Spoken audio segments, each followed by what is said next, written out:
Thank you very much. I appreciate it. Thank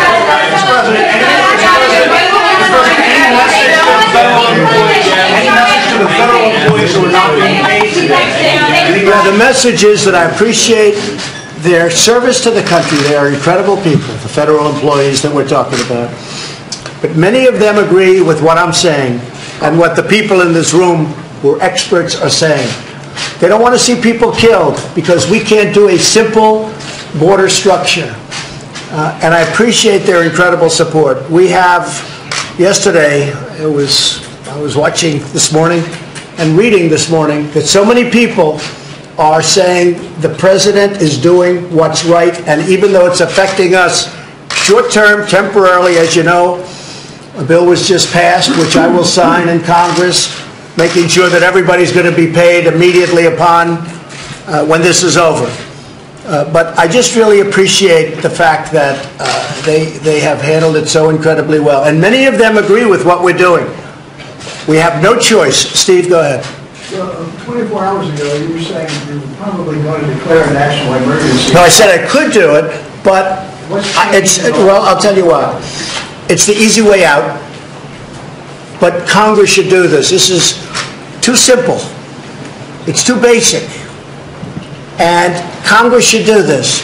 If they can't do it, if at some point they just can't do it, this is a 15-minute meeting. If they can't do it, I will declare a national emergency. I have the absolute right to do it. It says as clear as you can. Now, what will happen? I'll be sued. It'll be brought to the Ninth Circuit. And maybe, even though the wording is unambiguous, just like with the travel ban, it'll be appealed to the Ninth Circuit, and we'll probably lose there too, and then hopefully we'll win in the Supreme Court. But that's what happens. You can take the most perfectly worded document, as we have in this case, and they'll always bring it to the Ninth Circuit. And then you never know what's going to come out of the Ninth Circuit, and you never know what's going to come out on appeal. But fortunately, we have a Supreme Court that's treated us very fairly. So I'd rather not do it because this is something that Congress should easily do. This is something that the Democrats should do. And I don't want to give an easy way out of something as simple as this. Not only simple, it's easy, and it's going to secure our country. You know, we have a country that is under siege. You could actually, you know, a lot of people don't like the word invasion. We have a country that's being invaded by criminals and by drugs, and we're going to stop it. So I want the Democrats to come back to Washington and vote. Thank you very much. Thank you, everybody. Thank you. Thank you. Thank you very much, everybody. You don't have anything to say about these accusations that you're overhyping the problem. Thank you very much. Thank you. Good job yesterday. I appreciate your sales. I appreciate your sales. I didn't see an invasion at the border. Oh, you didn't? I know. That's because we had a wall. Good evening, welcome to Washington. I'm Brett Baer. It is payday for federal workers, but for about 800,000 of them, there is nothing new tonight to pay bills or buy food or put gas in the car. It is the first missed paycheck in the 3-week-long partial government shutdown. And it shines a new light on the impasse between a president demanding a border wall and congressional Democrats who refuse to give it to him. Once again tonight, there is the growing prospect President Trump will declare a national emergency to get the construction money flowing.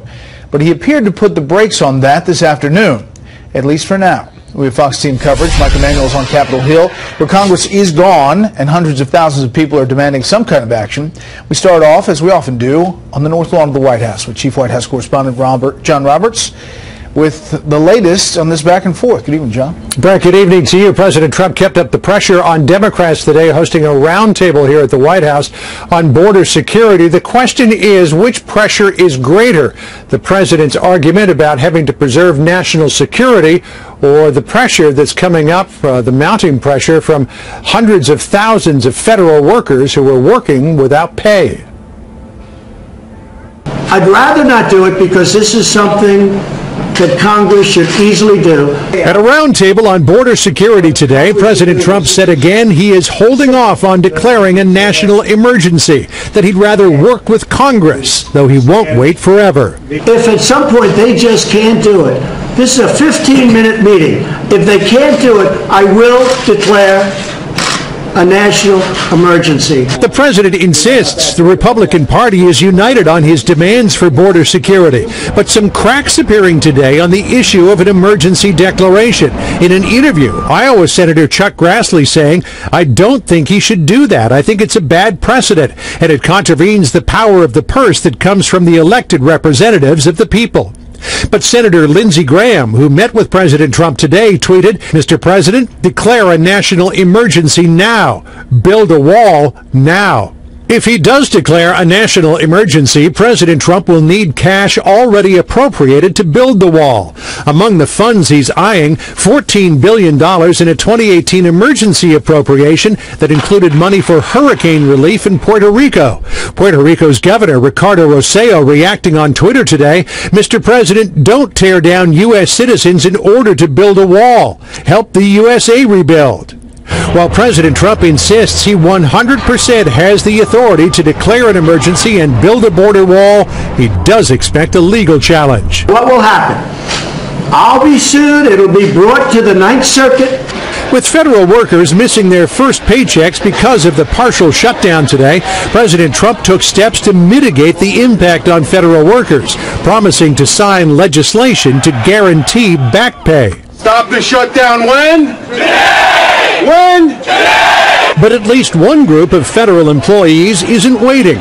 Air traffic controllers filed a lawsuit today, claiming that forcing them to work without compensation is a violation of the Constitution. In an effort to entice Democrats to the table, President Trump is subtly shifting his language, saying he would be open to a broader agreement that could include immigration-related items that Democrats have made a priority if they'll fund his wall.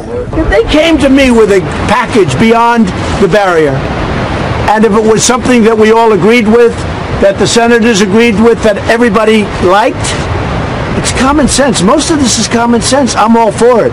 So far, no indication from Democrats that they are willing to take the president up on that offer. The president will spend the weekend working the phones, talking with Republican members of Congress, but so far there's nothing to indicate that there is anything that even begins to look like a light at the end of the shutdown tunnel.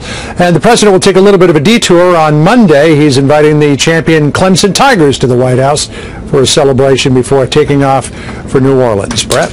John Roberts, live on the North Lawn. John, thanks. President Trump on primetime tonight set to hold his first Oval Office address. He could announce a national emergency over the crisis at the border to begin building a border wall. But legal experts are split over whether he has the constitutional power to do it. Here to debate that is former spokesperson for House Democrats Andrea Riccio and Washington Examiner contributor Ryan Gerdusky. Thank you both for joining us. We appreciate it.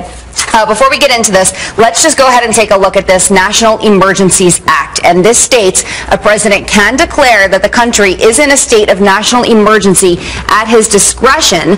Congress can terminate a declared emergency, but it requires a joint resolution. And as of December 2018, there are 31 active national emergencies. So, Andrea, I will start with you. Your thoughts, what happens on this? If we asked 100 different legal experts whether or not Trump has the authority to declare a national emergency and build a wall at the southern border, I'm sure we'd get almost 100 different answers. Folks are going to be split on this, but what we're seeing is that the president has asked Congress for the funding to build the wall, and Congress has said no. And that's what the fight is. Where is the money going to come from? And really, it's time for Trump to come to the table and sit down with congressional leaders and find a path forward, open the government, so then we can talk about a realistic way to protect our border. I guess some argue, though, that he has been trying to do that, and that he even said, okay, you don't want the terminology of a wall, we'll build a fence then. We'll build a steel fence. So I think people argue he's trying to do that, right, Ryan? Yeah, no, he's gone to the table. He's come to Nancy Pelosi and Chuck Schumer several times, and they keep saying, if you don't open up the government, we're not going to fund the wall. But if he opens up the government, he gives away leverage he has to sit there and get the wall funding because they're opposed to it. And that's why they couldn't build anything for the last 2 years. They need those 8 or 7 now Senate Democrat votes. It's a precarious situation, but at the same time that this has been going on in the political football's been moving, we've had a situation on the southern border that's gotten worse and worse and worse. I mean, now we've had 6 terrorists in 6 months being arrested at the southern border, as well as 1,000 people a day. 1,000 people almost a day are coming now into our southern border. So we need to do something about this. The American people need to do something about this. Let's take a look at the Immigration and Nationality Act, which states the president can declare an immigration emergency.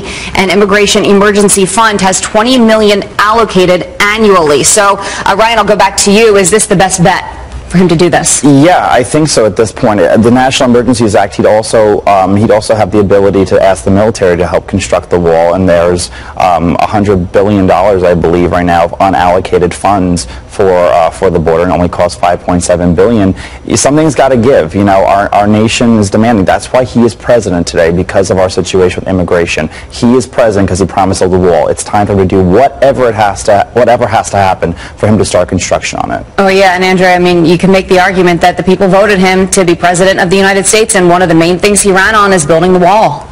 He absolutely did, and he had 2 years to do something, to start to find a way to build the wall, and he didn't. And last November, we had voters come out resoundingly and vote Democrats into the House. We won over 40 seats in the House, and that's because of his failed policies. He's at the point right now where he's being attacked for not being able to fulfill those policies in the last 2 years, so he's stomping his foot and deciding to shut down the government because of this, and it's not a realistic way forward. Democrats and Republicans have said that a serious approach to border security includes technology, includes some type of physical barrier, and includes the right personnel. So while the wall's a great talking point, it's not a realistic approach. Andrea and Ryan, just a yes or no from you guys at 9 o'clock tonight. Do you think we will hear that there is a national emergency declared? Yes. Yes. Okay, we're in agreement on something. Thank you both for your time. Appreciate it. Thanks.